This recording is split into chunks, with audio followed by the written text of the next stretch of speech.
আসসালামু আলাইকুম, সবাই কেমন আছেন? আশা করি সবাই ভালো আছেন। রং ও রাঁধুনি রান্নাঘর পাওয়ার্ড বাই গ্রামীণ ট্রাভেলস ফুড সার্কেলে সবাইকে স্বাগত। তো ইতিমধ্যে আপনারা দেখে চিনতেই পারছেন কিনা, বলেন তো কে আসতে পারে? পরিচিত কেউ না অচেনা কেউ? ডেকে নিচ্ছি মনি দাস দিদিকে ডেকে নিচ্ছি। আসসালামু আলাইকুম আপু। নমস্কার, কেমন আছেন? ভালো আছে। তো কেমন যাচ্ছে দিনকাল আপনার? ভালো। আচ্ছা, ছোট করে যদি আপনার পরিচয় দর্শকদেরকে দিতেন, আপনার পেজ নামটা এবং আপনি কি কাজের সাথে জড়িত আছেন? আমি হচ্ছে মনি দাস। আমার কাছে একটা বেকিং এর কাজ করি, কেকের। আমার হচ্ছে cake outlet of Dinajpur, cake পেজের নাম। আমি বেকিং নিয়েই কাজ করি, কেকের নিয়েই কাজ করি। আচ্ছা, আপনার পেজের শুরুটা কত সাল থেকে এবং কতদিন ধরে? 1 বছর হলো। 1.5 বছর না? আচ্ছা, আপনার ফার্স্ট আইটেম কি কেক দিয়ে শুরু করা? হ্যাঁ, কেক পেস্ট্রি। আচ্ছা, তাহলে আপনার সাথে ছোট্ট একটা গেম খেলি, আপনি প্রস্তুত? ওকে। চটপটি না ফুচকা? বুঝছো? কক্সবাজার না সাজেক? কক্সবাজার। প্রফেশনাল রান্না না ঘরেও রান্না? ভগবান। শাড়ি না জামা? শাড়ি। চুড়ি না ব্রেসলেট? চুড়ি। আচ্ছা, প্রফেশনাল রান্না না ঘরেও রান্না? ঘরে রান্না। ওকে। কুকিং না বেকিং? ওকে। তাহলে আজকে কি করে দেখাচ্ছেন আমার দর্শকদের জন্য? আমি আজকে সম্পূর্ণরূপে পেঁয়াজ রসুন ছাড়া একটা সবজি রান্না করে দেখাবো। মানে এটা আমরা সকালে পরোটা লুচি লুচি পরোটা সঙ্গে খেতে পারবো, ভাতের সাথেও খেতে পারবো। ওকে। দর্শক কি কি উপকরণ আছে আপনারা একটা নজর দেখে নিন, তারপর ছোট্ট বিরতির পর ফেরত আসছি, সবাই সাথেই থাকবো। এখানে 5 রকমের সবজি আছে, সোয়াবিন তেল আছে, কাঁচা মরিচ আছে, তেজপাতা আছে, শুকনো মরিচ আছে, পাঁচফোড়ন আছে, জিরার গুঁড়ো আছে, চিনি আছে, লবণ আছে, হলুদ আছে আর ঘি আছে।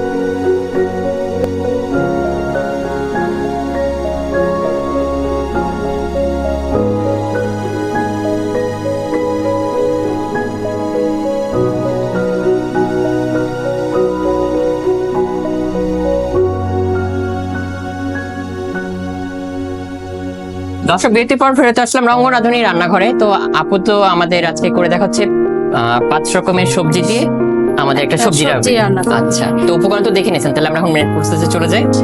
তেল দিবে। কতখানি তেল দিচ্ছি আমরা? আমরা এটা 2 চামচ তেল দেবো।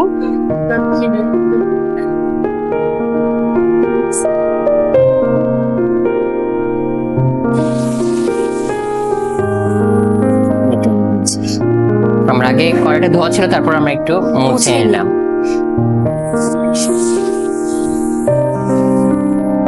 আমরা 2 চামচ তেল দিব।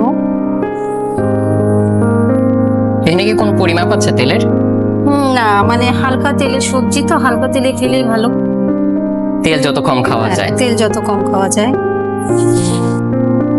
তেলটা একটু গরম দিতে হবে।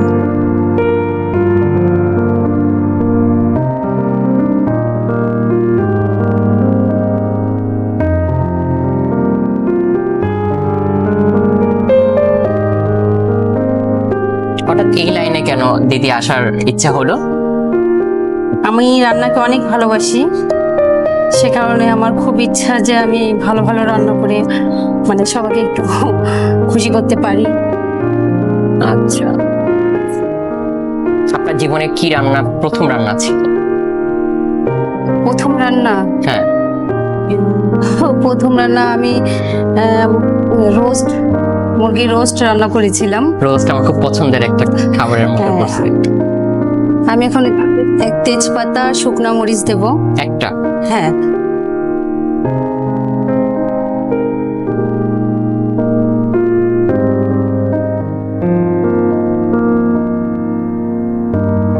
আপনার প্রতিদিন অর্ডার কি কেক থাকে? হ্যাঁ, প্রতিদিনই থাকে। আচ্ছা, কোন কেকটা আপনার বেশি যায়? Chocolate cake. Chocolate cake. ওকে।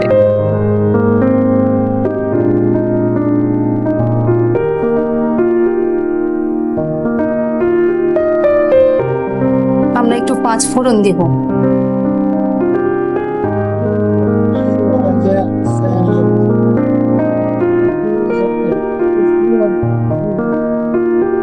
দাদা এবং আপনার ছেলেমেয়েরা কোন রান্নাটা আপনার বেশি পছন্দ করে? মুরগির রোস্টটা বেশি পছন্দ করে। ওকে। আচ্ছা, বিয়ের পরে এরকম কোনো স্মরণীয় ঘটনা আছে, মজার বা হতে পারে দুঃখের, মানে প্রথম রান্না করতে গিয়ে শ্বশুর বাড়িতে? দুঃখে না, আসলে রান্নাটা আমি বাসা থেকেই অনেক ভালোবাসতাম, হুম বাবার বাসা থেকে। হুম। আমি ওখানে যাই রান্না করছি, সবাই ভালো বলছে, মানে প্রথম রান্নাতেই সবাই ভালো বলছে। আচ্ছা, প্রথম কি রান্না করেছিলেন শ্বশুর বাড়িতে?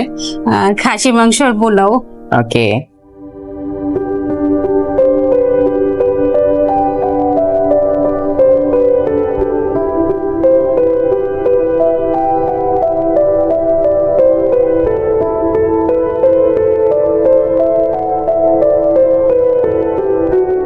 আচ্ছা, আপনার বাসায় হঠাৎ করে দুইটা মেহমান চলে আসলো লাঞ্চে বা ডিনারে, আপনার কাছে শুধু ঘি আর আলু আছে, সেক্ষেত্রে আপনি কি করে দিবেন? ঘি আর আলু হুম। দুপুরের খাবারের জন্য আলু, আমরা হচ্ছে আলুর দম করি, হুম সেটা করে দিতে পারবো। আলুর দম দিয়েও ভাত খাওয়া যায়। হুম। আচ্ছা, চাইলে কি আমরা ঘি ভাত করতে পারি না? হ্যাঁ, ঘি ভাত করতে পারি। Okay. আলুর দম, আলুর তরকারি, ঘি ভাত খেতে অনেক ভালো লাগে। হ্যাঁ, এই কারণে আমি আপনাকে প্রশ্নটা জিজ্ঞেস করলাম যে আপনি এটার অ্যান্সারটা কি দেন দিদি, কিন্তু আপনি একবারে ঠিক উত্তরটাই দিয়েছেন। আপনার কাছে আমি এই উত্তরটাই আশা আমি করেছিলাম। এখানে কাঁচা মরিচ দিয়ে দিলাম। ওকে, তিনটা কাঁচামরিচ দিলাম আমরা।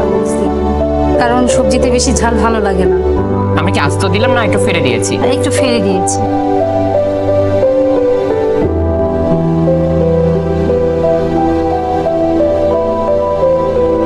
আমরা এখন সবজিটা দিয়ে দিব। ওকে, এখানে আমরা কি কি সবজি দিয়েছি?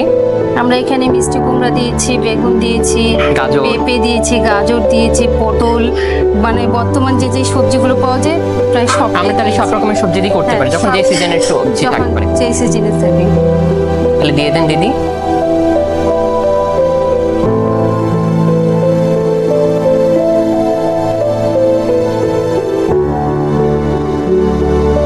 এখন আপনার কি অ্যাড করবেন?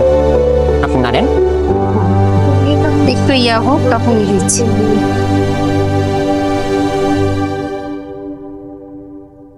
আমরা এখন প্রথমে লবণ দিব।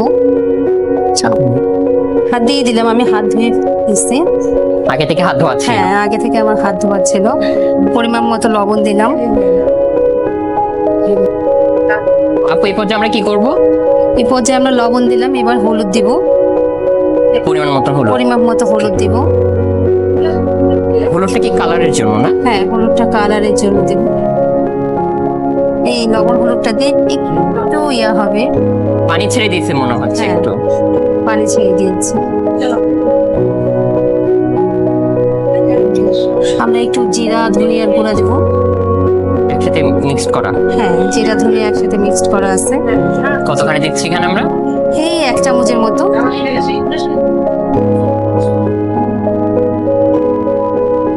যেহেতু আমরা এটা পেঁয়াজ মরিচ সম্পূর্ণ ছাড়া একটা সবজি,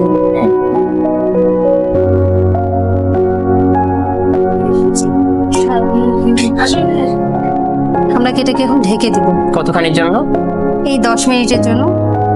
এখন এর জাল হাই থাকবে না লো থাকবে? মিডিয়াম থাকবে। ওকে, তাহলে কি একটা বিরতি নিয়ে নিব? ওকে দর্শক, ছোট্ট বিরতির পর ফেরত আসছে, সবাই সাথেই থাকবেন এবং কিভাবে এটা কষানো হচ্ছে এই লুকসটা একটা নজর দেখে নিন।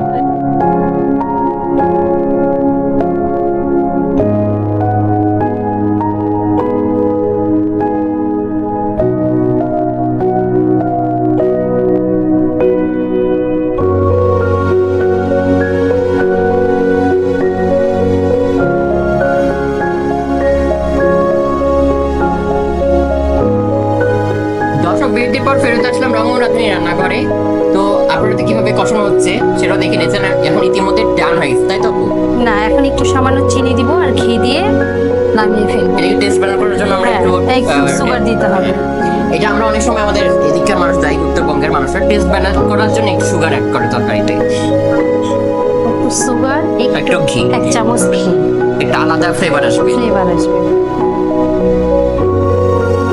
দিয়ে নেড়ে চেড়ে নামিয়ে দিতে হবে। হয়ে গেছে তো? এটা আমরা অফ ক্যামেরা আপুর রুচি করে ফেলছি। আপুর রুচি রেসিপিটা কি একটু বলা যায় কিভাবে কি করছে? একটু যদি শর্টে বলেন। আটা দিয়েছি, ওর মধ্যে সামান্য একটু চিনি দিয়েছি, লবণ দিয়েছি আর একটু তেল দিয়ে মেখে হালকা গরম পানি দিয়ে সেনে নিয়েছি। আচ্ছা সেনে তারপর আমরা বেলে হ্যাঁ, তারপরে ভেজে দু বোতলে ভেজেছি। হ্যাঁ, 2 বোতলে ভেজেছি। ওকে, তাহলে এখন আমরা নামিয়ে ফেলি আপু। আপু আমার তো মনে হচ্ছে হয়ে গেছে, তাই না? হ্যাঁ হ্যাঁ, এটা হয়ে গেছে। ওকে, দিদি বলছে হয়ে গেছে, তাহলে এটা আপনারা প্লেটিং আমার প্রস্তুত করে দেখে নেন। এবং ইন্টারেস্টিং পার্ট টেস্টিং এবং বিচার কার্য সাথে থাকছে নূর। কিছুক্ষণের মধ্যে আমরা আসছি, সাথেই থাকবেন।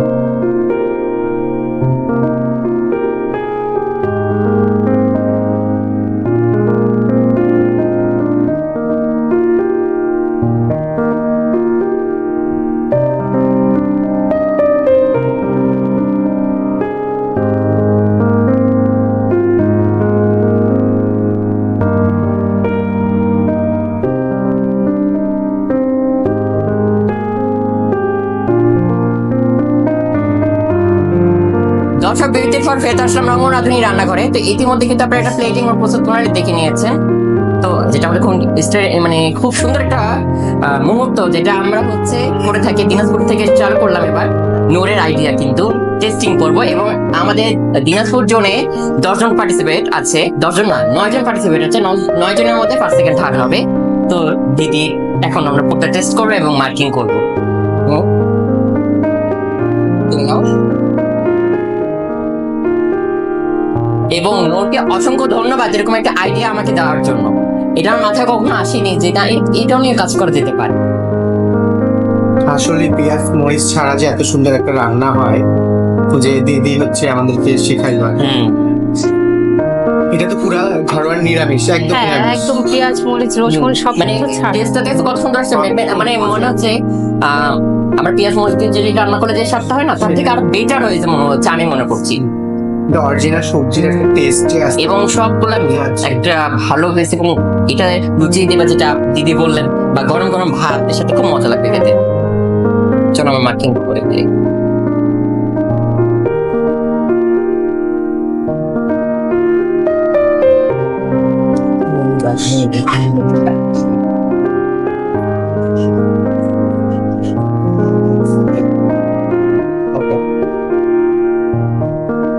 দিদি কি ভয় লাগছে যে ফার্স্ট সেকেন্ড থার্ডের মধ্যে থাকতে পারবেন কিনা? না, ভয় লাগছে না। এরকম একটা পার্টিসিপেটে অংশগ্রহণ করাটাই বড় কথা। ফার্স্ট সেকেন্ড তো হবেই, কেউ না কেউ হবে। যদি আমার রান্না ভালো লাগে অবশ্যই আমি হব। একদম। দিদি হচ্ছে টেস্টটা দিয়ে। হ্যাঁ, তুমি ধরো রঙ্গন রাঁধুনি রান্নাঘর এবং দামি ট্রাভেলসের পক্ষ থেকে ছোট্ট একটি উপহার দিদি আপনার জন্য। কেমন লাগছে দিদি এক লাইনে বলতে? হ্যাঁ, অনেক অনেক ভালো লাগছে এরকম অনুষ্ঠানে আসার জন্য। দিদিকে সবসময় পাবো তো রঙ্গন রাঁধুনি রান্নাঘরের পাশে, দিনাজপুরে হোক আর রাজশাহীতে হোক, পাবো তো? হ্যাঁ, অবশ্যই পাবেন। আচ্ছা দিদি, পেজটার নামটা যদি দর্শকদেরকে আরেকবার একটু বলতেন। আমার নাম মনি দাস, আমার পেজের নাম হচ্ছে SMK আউটলেট অফ দিনাজপুর। অবশ্যই একবার হলো ভিজিট করবেন, লাইক ফলো দিয়ে পাশে থাকবেন। সবাই আমার জন্য দোয়া করবেন, আর আমার পেজটাতে একবার হলেও সবাই ঘুরে আসবেন। আর রঙ্গন রান্নাঘরকে আমার অসংখ্য অসংখ্য ধন্যবাদ এরকম একটা প্রোগ্রাম করার জন্য। অসংখ্য ধন্যবাদ দিদি, তোমাদেরকে পাশে এইভাবে সবসময় চাই। এবং নূরকে অসংখ্য ধন্যবাদ। নূর কিন্তু আমার দিনাজপুর জন্য, নূর ভাইয়ের জন্যই আমরা এই সুযোগটা পেয়েছি, তাই নূর ভাইকে অনেক অনেক ধন্যবাদ। ধন্যবাদ, আপনারা সারা দিচ্ছেন। আসলে সবাই তো আর দূরে যেতে পারছে না। নূর আমাকে দিদি বললো যে সবাই তো রাস্তা যেতে পারছে না, এখন তুমি একটু আসো কষ্ট করে। তো এই যে নূর এত সুন্দর একটা, নূর কিন্তু ফার্স্ট টাইম, কিন্তু নূর যে দায়িত্বগুলো এত সুন্দর করে পালন করেছে, আমি এই জন্য খুব মানে গ্রেটফুল এবং মানে ধন্যবাদ দিয়ে ছোট করবো। কিন্তু আমার গ্রুপে অ্যাডমিন দিনাজপুর জোনে। সো সবাই দোয়া করবেন নূর যেন তার দায়িত্বটা ঠিক মতন পালন করতে পারে। তো সবাই ভালো থাকবেন, সুস্থ থাকবেন। আল্লাহ হাফেজ।